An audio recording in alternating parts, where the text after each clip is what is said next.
Should I say it? Maybe not. What if it's the wrong thing to say? On second thoughts, I'm 90% sure I'm right. But what about that 10%? I know. I'll wait and I'll observe. If nobody says anything for the next 5 seconds, I'll do it.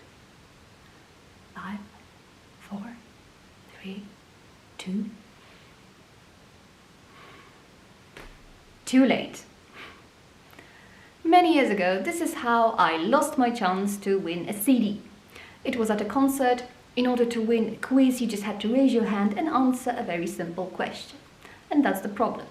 To me, it was too simple. I immediately thought, no, there must be a catch to it. Obviously, there was no catch. But because of my overthinking, I've missed out on the opportunity, even though the answer was in me all the time. And you've probably experienced this yourself. All these situations where you might have said something, you might have done something, but for some reason you chose to be passive. As if something were blocking you. As if you were bound by some invisible ropes. Now, if you are blocking the urge to kill somebody, that's great. But if it's the expression of some tender feelings, vulnerability, sensitivity, love that is frozen in you, you don't know what you are missing out on, right? And I think we still underestimate the power of the so-called weak feelings, thinking that they are not needed, people just say they want to see it, but actually they don't. And if we do show our soft side, we will be taken advantage of. True, this is a risky business. But on the other hand, isn't it more risky to refuse to give the answer if you have it? And we all have it. We just have to untie those invisible ropes. And the prize we'll get for that is way better than any CD. Love, glory, and celebration. This is what we will be meditating on this Sunday, Palm Sunday, the entry of Jesus to Jerusalem, Matthew 21, verses 1 to 11. Let's listen.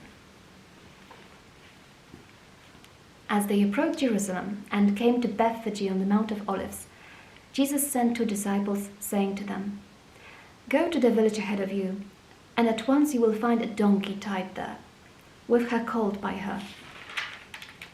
Untie them and bring them to me. If anyone says anything to you, tell him that the Lord needs them, and he will send them right away." This took place to fulfill what was spoken for the prophet. "Say to the daughter of Zion, see, your king comes to you, gentle and riding on a donkey, on a colt, the foal of a donkey." The disciples went and did as Jesus had instructed them. They brought the donkey and the colt, placed their cloaks on them, and Jesus sat on them. A very large crowd spread their cloaks on the road, while others cut branches from the trees and spread them on the road. The crowds that went ahead of him and those that followed shouted, "Hosanna to the Son of David! Blessed is he who comes in the name of the Lord! Hosanna in the highest!"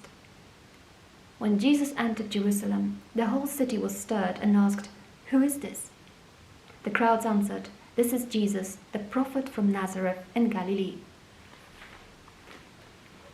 Now, as you've probably realized, in this meditation, our vulnerability, our sensitivity, our earnest desire to serve others from the heart will be represented by the donkey. A very cute animal, but on the other hand, not one that we would like to introduce to our parents. We'd rather keep it in the stable, tied there forever, and if anybody asks us for a short-term rental services of means of transport, we would probably say, yeah, take the horse, take the car, take the motorbike, but please not the donkey. It's not fit to be seen. People will laugh at it.